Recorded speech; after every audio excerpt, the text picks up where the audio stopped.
सच्चिदानंद सदगुरु साईनाथ महाराज की जय। ओम साई राम। मित्रों, आज का ब्लॉग आप सभी हमारे साईं परिवार के लिए विशेष लाभकारी और कल्याणकारी है, क्योंकि आज के ब्लॉग में हम अपने साईं परिवार के लिए इस कलयुग का सबसे जबरदस्त और अचूक उपाय लेकर के आए हैं। बहुत सारे हमारे ऐसे साईं परिवार कहते हैं कि गुरुदेव हमने यह कर्म किया, ऐसी पूजा करी और बहुत सारा प्रयास कर रहे हैं कि मुझे सफलताएं नहीं मिल पा रही हैं। बहुत सारे जो स्टूडेंट्स हैं जो तैयारी कर रहे हैं, बहुत सारे लोग हैं जो बिजनेस कर रहे हैं, गुरुजी हमने पूरा एफर्ट लगा दिया, बहुत ज़्यादा पैसा इन्वेस्टमेंट कर दिया, लेकिन मेरा बिजनेस नहीं चल रहा है, मुझे जॉब में प्रमोशन नहीं मिल पा रही है, संतान नहीं प्राप्ति हो पा रही है, दाम्पत्य जीवन की बाधाएं चल रही है। इस सब का कारण क्या है? पूरा का पूरा जब आप मेहनत करते हो, एफर्ट कर लेते हो, 99.9% आप कर्म करते हो, लेकिन फिर भी जब आपको सफलताएं नहीं मिलती अपने क्षेत्र में, तो आपको वहीं पर सोचना चाहिए कि आखिर ऐसा क्यों हो रहा है। देखिए, कर्म हमेशा करना चाहिए। मैं भी मानता हूं 99% कर्म आपका होता है, लेकिन 1% जो भाग्य होता है वही आपकी दशा और दिशा को डिसाइड करता है। उसी समय जब आप असफल हों, अपने आप को शिथिल करें और वहीं पर सोचें कि आखिर हम असफल क्यों हुए। जब हमने पूरा प्रयास किया, हमको ये बताइए कि एक व्यक्ति प्रधानमंत्री बनता है, क्या और व्यक्ति के अंदर वह गुण नहीं है? क्या और व्यक्ति के अंदर उतना बोलने की क्षमता नहीं है? उससे भी अच्छे व्यक्ति बैठे हैं। प्रधानमंत्री जो व्यक्ति बन जाता है, उससे भी अच्छे व्यक्ति है समाज में, लेकिन उनको उनके भाग्य ने वहां तक पहुंचाया। कर्म जरूर उन्होंने किया, लेकिन भाग्य क्या है? साथ देता गया। यहीं पर आप कर्म कर रहे हैं, लेकिन भाग्य साथ नहीं दे रहा है। 99% आपका कर्म होता है, मैं मानता हूं, लेकिन 1% जो भाग्य होता है और आपकी दशा और दिशा को डिसाइड करता है। तो आज जो उपाय हम लेकर के आए हैं, आखिर आपकी किस्मत क्यों फूट जा रही है, क्यों आप जो है दुर्भाग्य में चले जा रहे हो, आपको सफलता क्यों नहीं मिल रही है, इसी मुद्दे पर आज यह ब्लॉग लेकर के आए। और यहाँ पर एक चीज़ और बताएंगे। उपाय बताने से पहले मैं बार बार बताता हूँ कि जब भी जीवन में घोर भीषण बाधाएं आए, आपके जीवन में कोई सफलता आपको ना मिले, आपके यहाँ संतान प्राप्ति में दिक्कत, दाम्पत्य जीवन में दिक्कत, कोई भी दिक्कत हो, तो आप निश्चिंत रूप से आप हमारे इंस्टाग्राम पर जो है संपर्क करिए। हमारे लायक जो है यज्ञ याचन हवन, जो दिव्य हवन होता है, उसके लिए हम आपके लिए उपाय करते हैं, उसको हम बताते हैं। आपको समझ में निश्चित आएगा और निश्चित आपको सफलताएं मिलेंगी। तो आइए सबसे पहले यह उपाय जाने जो आप घरों में कर सकते हैं। कैसे करना है? देखिए, हमारे यहाँ जो कुंडली में अगर बिलीव आप करते होंगे और कुंडली में नहीं भी बिलीव करते हैं, तो गुरु ग्रह, देखिए गुरु ग्रह क्या होता है? सात्विक ग्रह होता है। गुरु ग्रह का जो प्रतीक माना जाता है, पीला माना जाता है। जैसे हमने ये पहना, ये पीला है, चंदन लगाया है, पीला है, ये क्या है? ये गुरु ग्रह का प्रतीक है। जो गुरु ग्रह होता है, ये आपके आयु, आपके भाग्य, आपके जीवन में सुख शांति समृद्धि और उच्च शिक्षा दीक्षा, व्यवसाय, बिजनेस को जो है आगे बढ़ाने वाला माना जाता है। कुंडली में गुरु ग्रह द्वितीय भाव, नवम भाव, दसम भाव पर दृष्टि करता है, अगर आप कुंडली में बिलीव करते होते। और गुरु ग्रह क्या करता है? शादी में जो विलंब हो रहा है युवा बच्चे बच्चियों को, वह गुरु ग्रह जब उसकी दृष्टि सही नहीं होती है या गुरु ग्रह का प्रभाव आपके जीवन पर उस ग्रह का नहीं अच्छा होता है, तो शादियों में विलंब होता है। लोगों के यहाँ क्या होता है? ख्रष्टक बनता है। ऐसे घर परिवार में धर्म कभी हो नहीं पाता, क्योंकि गुरु ग्रह क्या होता है? सात्विकता का होता है, या आपको धर्म की तरफ आगे ले जाता है। और जब ऐसे घरों में गुरु ग्रह का प्रभाव निम्न होता है, तो वैसे घरों में हमेशा ख्रष्टक बना रहता है। और अगर कुंडली में बिलीव करते हैं गुरु ग्रह किसी नीच ग्रह के साथ बैठ जाता है, जो असात्विक ग्रह होता है, तो गुरु चांडाल योग बना देता है। और होता क्या है कि आप असफल होते रहते हो, कितना भी कर्म करते हो, आपकी वाणी ही ऐसा हो जाता है। जब गुरु चांडाल योग बनता है, तो आपकी वाणी ही ऐसी हो जाती है कि आप मधुर बोलने की कोशिश करते हो, लेकिन लोगों को वह बुरा लगता है। तो परिवार में भी आप खरचटक में फंस जाते हो, आपकी सफलता बाधित हो जाती है। अब यहाँ पर मैं आज जो साईं बाबा का उपाय लेकर के आया हूँ, उपाय क्या है? साईं बाबा एक गुरु के रूप में उनकी पूजा की जाती है और आप सब लोगों को पता है कि साईं बाबा का जो विशेष दिन है वह गुरुवार है, थर्सडे है। तो थर्सडे को कौन सा उपाय कर सकते हैं आपको मैं बताने जा रहा हूं आज। बहुत ही विशेष उपाय, ध्यान से सुनिएगा। देखिए, जब आपके जीवन में आप पूरा एफर्ट करते हो, आपको असफलताएं मिल रही हैं, घर परिवार में, दाम्पत्य जीवन में दिक्कतें चल रही हैं, बिजनेस में दिक्कत चल रही है, कोई भी संतान प्राप्ति में दिक्कत, शादी ब्याह में दिक्कत, तो जॉब प्राप्ति में दिक्कत, तो इस उपाय को आप ध्यान से सुने। तो आइए जानते हैं कि इस पूजा में आपको लेना क्या क्या है। इस पूजा के लिए सबसे पहले चीज आपको लेना है 200 ग्राम हल्दी।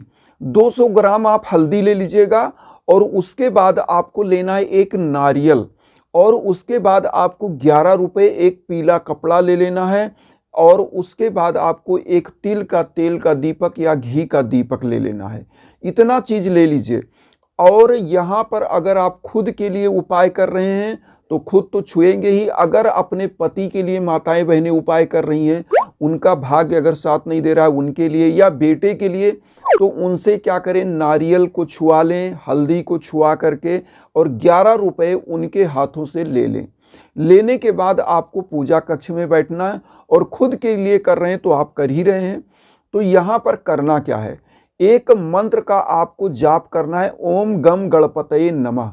और यह मंत्र जाप करके पीला पुष्प बाबा के श्री चरणों में अर्पित करिए। एक लोटा जल वहां रखे रहिए, चारों तरफ छिड़क लीजिए और बाबा का 11 वचन आपको यहाँ पर बोलना है। साईं बाबा का 11 वचन बोलिएगा और उसके बाद पीले कपड़े में नारियल के ऊपर क्या करिएगा, स्वास्तिक का निशान बना लीजिएगा और उसी पीले कपड़े में नारियल को लपेटना है, 11 रुपए उसी में रख देना है। ये दक्षिणा के रूप में रख रहे हैं और इस नारियल को बाबा के श्री चरणों में अपनी जो आपके जीवन में जो आपको दिक्कत आ रही है, जहां सफलताएं नहीं मिल पा रही हैं, उस मनोकामना को मन में करते हुए वहां पर बाबा के श्री चरणों में चढ़ाइए। पीला पुष्प चढ़ाइए गणेश भगवान और बाबा को।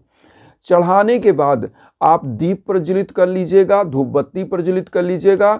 और यहाँ पर एक चीज हम बताएं, जो 200 ग्राम हल्दी आप ले रहे हैं, इस हल्दी को भी बाबा के श्री चरणों में चढ़ा दीजिएगा। अब यहाँ पर आता है कि नारियल का क्या करना है, हल्दी का क्या करना है, कैसे करना है। अब इस चीज को ध्यान से सुनिएगा आप लोग। जो हल्दी 200 ग्राम आपने चढ़ाया है, जिन बच्चे बच्चियों की शादियों में विलंब हो रहा है, 1 नंबर रामबाण उपाय, आप ध्यान से सुनिएगा। इसी हल्दी को जिसके निमित्त आप कर रहे हैं, अगर बच्चे बच्ची खुद के लिए कर रहे हैं तो खुद उससे नहाएं। अगर वह अपने बेटे के लिए माँ कर रही है या पिता कर रहा है, तो यह हल्दी उसको दे दे, अपने बेटे बेटी को, या पत्नियां कर रही हैं तो अपने पति को दे दें। जिनको शादियां नहीं हो पा रही हैं उनके लिए तो यह रामबाण उपाय है। जिनको बिजनेस व्यापार में नहीं घाटा लग रहा है उनके लिए रामबाण, जिसको कहीं सफलताएं नहीं मिल पा रही हैं उनके लिए रामबाण उपाय है, क्योंकि यह गुरु ग्रह का उपाय है। और गुरु क्या होता है, जो अंधकार से प्रकाश की ओर ले जाता है। अब इस हल्दी का क्या करें, जब डेली नहाने जाएं, 1 चुटकी हल्दी इसमें से ले लें और बाल्टी में डाल दें और उसी से नहा लें। इससे क्या होती है कि आपके जो बृहस्पति ग्रह होते हैं, गुरु होते हैं, और साईं बाबा की पूजा करके या की गई है, और साईं बाबा कौन है, सद्गुरु है, और साईं बाबा की कृपा बनती है। तो इस हल्दी से नहाने से आपके जीवन में क्या होगा, बृहस्पति ग्रह मजबूत होगा और बृहस्पति लंबी आयु देता है, सुख शांति सफलता देता है। वैवाहिक जीवन, दाम्पत्य जीवन में अगर कष्ट चल रहा है तो उसको अच्छा करता है, आपके दाम्पत्य जीवन को अच्छा करता है। जिन बच्चे बच्चियों की शादियों में विलंब हो रहा है उनको शादियां अच्छे समय पर और अच्छे घर और वर प्रदान करता है। और जिनके घरों में कलह का वातावरण चल रहा है, किस्मत फूटी चल रही है जिसकी, अगर इस उपाय को उस घर का स्वामी खुद करता है तो वह निरंतर धन और ऐश्वर्य घर में लाता है। अब यहाँ पर एक चीज और बताएंगे, लास्ट चीज, आप यह उपाय तो करेंगे ही करेंगे। आप 1 लोटा जल, और यह उपाय बृहस्पतिवार का उपाय है, आपको एक ही बृहस्पतिवार इसको करना है। और क्या करना है, बृहस्पतिवार के दिन आपको लोटे में क्या करिए, थोड़ा हल्दी डालिए और पानी रख लीजिए, पानी आपने रखा ही है, और उसके बाद आप जा कर के किसी पीपल वृक्ष की जड़ में डालिए, वहाँ पर एक दीप प्रज्वलित करिए और उसके बाद वहाँ पर धूप बत्ती जला करके आप भगवान विष्णु का साक्षात निवास होता है पीपल वृक्ष में, ऐसी मान्यता है। और जो पीपल वृक्ष में जल डालता है तो भगवान विष्णु के श्री चरण कमल में माँ वैभव लक्ष्मी विराजमान होती हैं। तो ऐसी मान्यता है कि माँ वैभव लक्ष्मी भी प्रसन्न होती है, भगवान विष्णु प्रसन्न होते हैं, और विष्णु भगवान भी गुरु के रूप में हैं। तो जब आप वहाँ पर पूजा करते हैं तो आपका बृहस्पति मजबूत हो जाता है, आपका शनि मजबूत हो जाता है, जो भाग्य का कारक शनि भी माना जाता है। तो शनि, और पीपल वृक्ष की पूजा कर रहे हैं तो पीपल वृक्ष की पूजा में शनि देव भी निवास करते हैं, तो उनकी भी आराधना हो जाती है। तो आपके समस्त कार्य क्षेत्र में आपको सफलताएं मिलती हैं। इस उपाय को करने के बाद लास्ट में आप क्या करेंगे, जब आप इस नारियल को, एक ही बृहस्पतिवार आपने उपाय किया, इस नारियल को अपने सर के ऊपर से घुमाकर 11 रुपए निकाल लीजिएगा और नारियल को पीले कपड़े में ऐसे लपेट के किसी बहते जल में प्रवाहित कर दीजिएगा। आपके जीवन की जो काली साया है वह दूर होगी, आपके जो दुर्भाग्य हैं दूर होंगे। अगर आप अपने पति के लिए कर रहे हैं तो पति के लिए, जो अगर पत्नियां कर रही तो पति को दे दें, वह अपने सर के ऊपर 7 बार घुमा के किसी जल में इस नारियल को डाल दें। अगर बच्चे बच्चियों के लिए कर रहे हैं तो उनको यह चीज़ दे दें कि यह चीज़ ले जाके किसी जल में, नदी में, तालाब में पवित्र इसको प्रवाहित कर दें। और जो 11 रुपए है इसको क्या करिए, किसी मंदिर में उन बच्चे बच्ची या अपने पति से या खुद कर रही अपने लिए तो अपना जा करके इसको दान कर दें। अब इस उपाय का महत्व क्या है, यह उपाय आपके दाम्पत्य जीवन को अच्छा करता है, आपके बच्चे बच्चियों की अच्छे घर में शादी कराता है, अच्छे समय पर होता है, आपके बच्चे बच्चियों की रोजगार, बिजनेस, आपकी घर परिवार के लोगों के जो है दिक्कतों को दूर करता है और आपके जीवन में सुगमता लाता है, सरलता लाता है। हर चीज़ जो आप मांगते हैं बाबा साईं से और गुरुदेव, वह आपकी मनोकामना को पूर्ण करते हैं। तो यहाँ पर एक चीज़ और हम बताना चाहेंगे लास्ट में कि आपको करना क्या है। इसी हल्दी का चंदन भी लगाइए, कहीं भी जाइए, कोई भी परिवार इसी हल्दी का चंदन लगा ले और उसके बाद तब निकले और सिद्धियां मिलती जाएंगी। यहाँ पर अब एक चीज़ बोलेंगे कि वसुदेव कुटुंबकम की जो भावना हम लेकर चल रहे हैं उसमें आप सभी लोगों से हम निरंतर यह आह्वान करते हैं, आप लोग चैनल को आज सब्सक्राइब करके आशीर्वाद दीजिए और उन साईं भक्तों तक वीडियो को जरूर शेयर करिए जो किन्हीं कारणों से कष्ट में, दुख में, इसी भावना के साथ ओम साईं राम।